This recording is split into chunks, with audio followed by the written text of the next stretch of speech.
Hello student, welcome to the new session of sequence series. आज से पहले हम काफ़ी सेशन डिस्कस कर चुके हैं। लास्ट क्लास में we have discuss the illustration number 14। मैंने कहा था illustration number 15 is very similar to your illustration number 14। आज हम वहीं से स्टार्ट करते हैं, ठीक है। ध्यान दो, यहाँ बोला है divide 32 in 4 parts that are in AP. मतलब एपी को जब आप डिवाइड करोगे, 32 को जब आप डिवाइड करोगे that should be considered in such a way कि वो 4 नंबर एपी में हो। अब जब भी हम 4 नंबर एपी में लेते हैं, मैंने बताया था इसको हम ऐसे जनरली लेते हैं, मतलब इवन के केस में a-3d, a-d, a+d और a+3d, ठीक है। ऑर्डर केस में हम सिंपली a-d, a और a+d ले लेते हैं, ठीक है। वो डिफरेंट केस है यहाँ, लेकिन कॉमन डिफरेंस आपका दोनों के बीच में 2d होगा। ये बात आपको ध्यान रखनी है। चलो, ठीक है। अब अगर आपके दिमाग में ये बात क्लियर है और चीज़ देखते हैं, such is the ratio of the product of extremes to the product of the mean. Extremes मतलब इन दोनों का प्रोडक्ट, यानी कि a-3d इंटू a+3d अगर आप करते हो डिवाइडेड बाय इन दोनों का प्रोडक्ट जो मीन बीच वाले हैं, that is a-d into a+d, इसकी वैल्यू आपको दी गई है, दैट इज 7/50। क्लियर है? ठीक है। एक बात का और ध्यान रखो, ये सब क्लियर है। बाकी ये 4 नंबर जो 32 को आपने इन सच्चा वे डिवाइड किया था, पहली बात तो इन चारों का सम, ये जो कि मुझे पता है 4a आएगा, तो 4 नंबर एज्यूम करें, वो 32 है। तो यहाँ से मुझे a की वैल्यू 8 मिलेगी, एक चीज़ क्लियर है। दूसरा जो रेशो है, इसको अगर मैं आगे फर्दर सॉल्व करता हूँ तो मुझे मिलेगा, रेशो को फर्दर सॉल्व करने से क्या मिलेगा, a² - 9d² डिवाइडेड बाय, भाई a² - d² हो जाएगा, ठीक है। That is equal to 7/15। a की वैल्यू पुट करो, a की वैल्यू पुट करोगे 8, you will get 64 over here. यहाँ आपको मिलेगा 9d², यहाँ आपको मिलेगा again 64 minus d², that is equal to 7/15। अब 15 से वही मल्टीप्लाई कर दो तो यहाँ पर 960 आ जाएगा, minus this will be 135d², ठीक है। 7 this will be how much, 64 भाई आपका 320, तो ये हो गया, उसमें आप 128 ऐड करोगे यानी कि 420, 448, ठीक है। 448 आ जाएगा माइनस 7d², ठीक है। तो आपको ये मिल जाएगा 512 बिल्कुल, और ये मिल जाएगा आपको 128। अब 128 2 56 4, ये d², तो d की वैल्यू हो जाएगी +-2। सिंपल, d की वैल्यू +-2, a की वैल्यू 8, यानी कि मेरे जो नंबर होंगे, 4 नंबर जो मैंने अज्यूम किए, that is a-3d, a-d, a+d and a+3d, वो क्या क्या हो जाएंगे। ऑब्वियसली जब a और d को प्लग करोगे तो आपको पता है a 8 है, ये 3 × 2 हो जाएगा, 8 - 2 हो जाएगा, 8 + 2 हो जाएगा, 8 + 3 × 2 6 कह लो, तो ये 14 आ गया आपका, ये 10 आ गया, ये आपका आ गया कितना, 6 आ गया, मतलब 4 से कॉमन डिफरेंस है, तो ये आपका 2 आ गया, ठीक है। अगर आप d को, ये तो आपका आ गया d जब आपने 2 लिया, d को अगर नेगेटिव लेते हो तो ज़्यादा फर्क नहीं पड़ेगा, बस सीरीज उल्टी स्टार्ट हो जाएगी, 14, 10, 6 और 2, मतलब कि सीरीज को तो वैसे समझ सकते हो, लेकिन अगर आप देखो क्वेश्चन में सिर्फ आपसे नंबर पूछे गए, तो नंबर तो वही है 4। ये 4 नंबर और वो 4 नंबर कैसी तरीके से लो सेम आएंगे।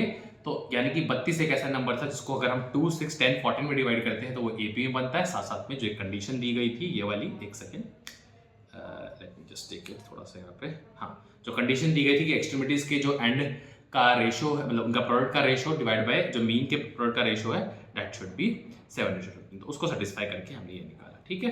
This is all about this question. इसका फटाफट प्रीरिटन सॉल्यूशन देख लेते हैं। वही हमने a-3d, a-d, a+d, a+3d जैसे नंबर 4 नंबर को एज्यूम किया, सम ऑफ द 4 पार्ट्स को लिया, a की वैल्यू 8 आई, उससे रेशो लिया एक्सट्रीमिटीज और 2 बीच वाले टर्म्स का, तो उससे मतलब सॉल्व किया बेसिकली, उसको सॉल्व करके d की 2 वैल्यू मिली। नो मैटर d +2 या -2 पुट करो, नंबर 4 यही रहेंगे, बस सीरीज उल्टी या सीरीज स्टार्ट कर सकते हो, दैट डिपेंड, ठीक है। बड़ा इजी क्वेश्चन था। Now let's come to the illustration number 16। If a + b + c is not equal to 0, sum उनका 0 नहीं है, मतलब a + b + c का सम 0 नहीं है, साथ में दिस एंड दिस जो भी 3 नंबर लिखे, they are in AP, we have to prove that they are also in AP। I again do repeat कि भाई ये जो नंबर्स, मतलब जो प्रूव वाले क्वेश्चन हो, डजंट मीन कि आपको इनको प्रूफ की तरह लेना है, they are very very important for any examination, ठीक है। Let's come to directly to the solution. ये AP में दिए, इसका मतलब इनका कॉमन डिफरेंस सेम होगा, ये सब बातें। और हमने एक चीज पढ़ी थी like in the last class only, कि एक AP अगर है उसमें आप कोई नंबर ऐड कर लो, मतलब सभी टर्म्स में एक फिक्स नंबर को ऐड करना है, या फिक्स नंबर से सब्ट्रैक्ट कर रहे हो, या फिक्स नंबर से मल्टीप्लाई कर रहे हो, या फिक्स नंबर से डिवाइड कर रहे हो, तो आपकी जो टर्म्स आएंगी वो AP में होंगी, ठीक, कॉमन डिफरेंस वेरी कर सकता है, बट ये फिक्स है कि पहले वाली टर्म जो अगर एपी में थी उसमें कुछ भी ऐड सब्ट्रैक्ट करके कुछ लेके आते हैं तो वो एपी में होगा। तो कुल मिला के इसको अगर मैं देखूँ, मैं अगर इसमें simple I can apply very simple logic. सबसे पहली बात, मुझे पता है एडिशन से कोई फर्क नहीं पड़ता, मतलब मैं अगर सब में 1 1 1 ऐड करता हूँ तो आएगा क्या, ऊपर आ जाएगा b प्लस सी प्लस ए। मैं सिंपली लिख रहा हूँ थोड़ा स्टेप खा के कि मैंने क्या किया, सब में 1 1 ऐड कर दिया, तो एपी मतलब नेक्स्ट जो 3 टर्म्स बनेंगी एपी में वो ये बनेगी, C plus A plus B over B and then A plus B plus C over C. मतलब ये भी एपी में है, क्यों, क्योंकि मैंने सिर्फ सिंपल 1 ऐड किया and I have just done add 1 to all the 3। तो एज पर द कंडीशन या logic we know very well कि एडिशन से कोई फर्क नहीं पड़ता, वो एपी में रहते हैं। दूसरी बात, अगर मैं डिवाइड करता हूँ, डिवाइड मल्टीप्लाई से फर्क नहीं पड़ता, वो बात अलग है, उनके कॉमन डिफरेंस में डिफरेंस आ जाएगा, बट जो टर्म आएगी, जो 3 नंबर आएंगे वापस, वो भी एपी में होंगे। तो अब मुझे सिर्फ डिवाइड कर देना है b प्लस सी प्लस ए या फिर a प्लस बी प्लस सी से, तो मुझे मिल जाएगा 1/a bye 1/b plus 1/c।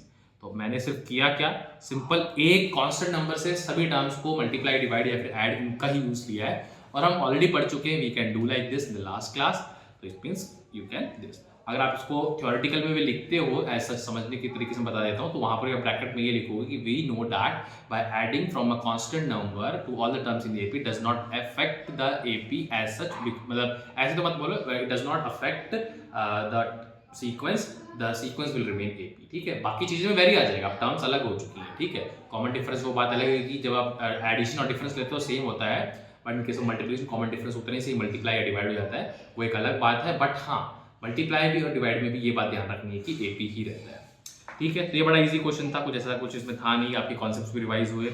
Simple सी बात है, इन्हें ऐड 1 किया, बोला कोई फर्क नहीं पड़ा, उसके बाद डिवाइड कर दिया, मतलब देखो थोड़ा सा बस लंबा लिख के दिखाया गया है, फिर उसके बाद डिवाइड किया a plus B plus c, तो आपको ये मिल गया, hence they are in AP. I repeat, hence they are in AP.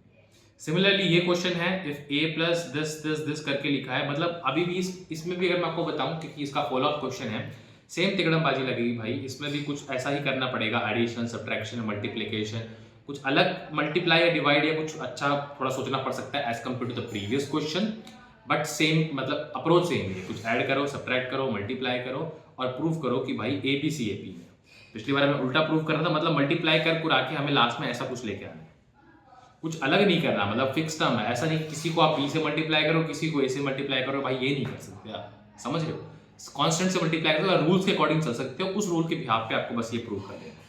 तो मैं अगर इसको वैसे भी ऑब्जर्वेटरी वे में देखूँ, तो पहली बात तो what I want to do, पहले तो एक बार मैं सिंपल सा दिखा देता हूँ आपको, ऐड कर दो, सॉरी मतलब मल्टीप्लाई कर दो, इसको अंदर मल्टीप्लाई कर दो, इसको अंदर मल्टीप्लाई कर दो, इसको अंदर मल्टीप्लाई कर दो, ये तो बस सिंपल हम फर्स्ट टर्म को अलग तरीके से लिख रहे हैं। तो मुझे मिलेगा a by b plus a by c comma b by a plus b by c comma c by a comma sorry plus c by b।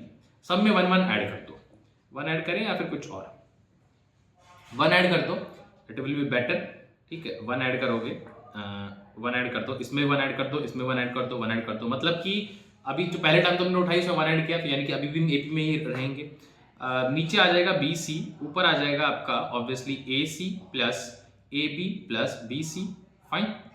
और यहाँ पर भी अगर आप ध्यान दो तो यही आएगा, मतलब यहाँ आ जाएगा नीचे ए सी, बट यहाँ क्या हो जाएगा आपका बी सी प्लस बी ए प्लस ए सी। ठीक है, कॉमा यहाँ ए बी हो जाएगा डिवाइड में, और ऊपर आपका आ जाएगा आई कैन से, यहाँ पर ए है तो आपका सी बी आ जाएगा, सी बी आ जाएगा, और यहाँ बी है तो सी ए आ जाएगा प्लस ए बी आ जाएगा। मतलब अगर आपके इनके न्यूमिनेटर देखो तीनों टर्म के सेम है, तो मतलब नेक्स्ट स्टेप में क्या करूँगा, A B plus B C plus C A से डिवाइड कर दूंगा। ये डिवाइड करते मुझे मिल जाएगा 1 by B C comma 1 by A C comma 1 by A B comma 1 by A. अब ध्यान देखो, मैंने एक सेम नंबर से तीनों टर्म को डिवाइड किया है, तो कोई फर्क नहीं पड़ेगा, फर्क पड़ेगा बट तीनों एपी में रहेंगे। अब बस कुछ नहीं, एबीसी से मल्टीप्लाई कर दो, एबीसी से मल्टीप्लाई, तो मैंने पीछे लिखा नहीं, but I just want to say कि आपको इस वाले से डिवाइड करना है। ठीक है, यहाँ इससे मल्टीप्लाई करना है।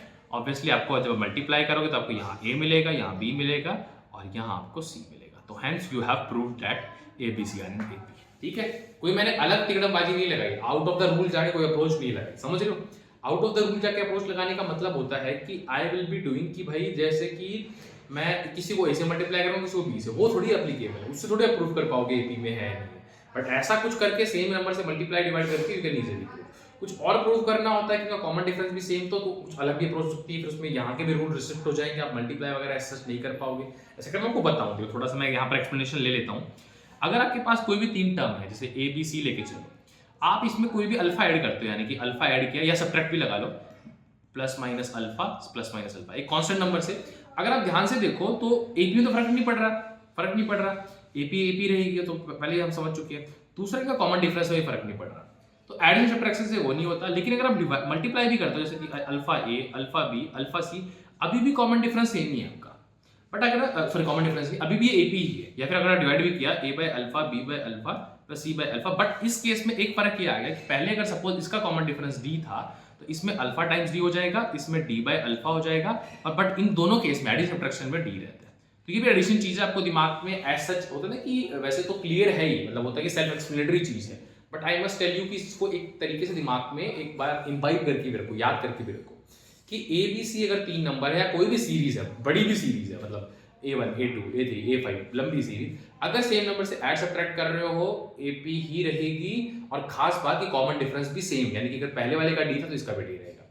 अगर सेम नंबर से मल्टीप्लाई या डिवाइड कर रहे हो, खास बात है AP ही रहेगी, बट थोड़ी सी कम खास बात ये है कि ये इस बार कॉमन डिफरेंस से वेरी कर जाएगा। लेकिन अच्छी बात ये है कि जो मल्टीप्लाई में कॉमन डिफरेंस उतने जिस कांस्टेंट से मल्टीप्लाई किया उतने टाइम्स ही हो जाएगा, यानी कि अल्फा टाइम्स डी हो जाएगा, और डिवाइड में डी बाय अल्फा हो जाएगा। तो कुछ खास डिफिकल्ट नहीं है भाई, चीजें बड़ी आसान है, सेल्फ एक्सप्लेनेटरी भी है, ऑब्जर्वेटरी भी। आप दिमाग में सीरीज को चला के समझ के सोच भी सकते हो कि क्या हो रहा है क्या नहीं हो रहा, लाइक दिस। ठीक है, इस क्लास में इतना ही करते हैं। नेक्स्ट सेशन एक मिनट देख लेते हैं, ये तो क्वेश्चन ये मैं एक बार फटाफट इसका प्रीवियस सॉल्यूशन बता देता हूँ। By adding one and then multiplying, इसमें मतलब ऐड किया और मल्टीप्लाई किया, थोड़ा डायरेक्ट लिख दिया। इस पूरी चीज को मैंने 2 बार में लिया कि पहले इससे हम डिवाइड कर रहे हैं फिर इससे मल्टीप्लाई कर रहे हैं। इन्होंने बोला कि भाई इस पूरे नंबर से ही एक बार पूरा जो फैक्टर है मल्टीप्लाई कर दो तो आपको वो आ जाएगा। तो एक ही बात है, वो स्टेप बाय स्टेप जाओ या कैसे भी जाओ, यू विल फाइनली गेट की एबीसी आर एंड एपी। ठीक है, फाइन। नेक्स्ट हम अर्थमेटिक मीन पढ़ेंगे नेक्स्ट चैप्टर में, सॉरी नेक्स्ट टॉपिक में स्टार्ट करेंगे, ये नेक्स्ट सेशन में स्टार्ट करेंगे। आई थिंक तो 10 सेशन के अराउंड हो चुके हैं हमारे। So in 11th session we are going to start this arithmetic mean. बड़ा इंपॉर्टेंट टॉपिक है, inserting the arithmetic mean between 2 number और inserting an arithmetic means between 2 numbers. तो ये अलग अलग चीजें ये पढ़ेंगे हम, कैसे आपस में दोनों रिलेट होती हैं, ये चीज़ें पढ़नी है, काफ़ी कुछ है इसमें। एंड देन जैसे ही खत्म होगा we come to the GP, then we come to the harmonic progression, then we come to the AGP यानी कि अरिथमेटिक जियोमेट्रिक प्रोग्रेशन, और मिसलेनियस सीरीज वगैरह और मिसलेनियस कुछ और जो अप्रोचेज हैं आपके, क्योंकि हमें यहाँ पर मैंने बताया we are going from basic to advance level, and this session are helpful for all of the students, JEE mains, JEE advance, NDA, CUET वाले, बोर्ड्स वाले। ठीक है, और एक्स्ट्रा प्रैक्टिस के लिए एक्स्ट्रा सेशंस आपके लिए है ही, पीवाईक्यूज के हैं। ओके, स्पेशल बुक्स के सेशन आएंगे आपके, जो बड़ी इंपॉर्टेंट बुक्स हैं, लाइक जेईई एडवांस के लिए पता ना रिगरस तैयारी, रिगरस का मतलब कि एक अच्छे क्वेश्चन की प्रैक्टिस भी कह सकता हूँ मैं, चाहिए होती है। ठीक है, वो वाली बात होगी। तो everything will be there, don't worry, have a faith, keep learning, keep watching, will be meeting soon in the next lecture.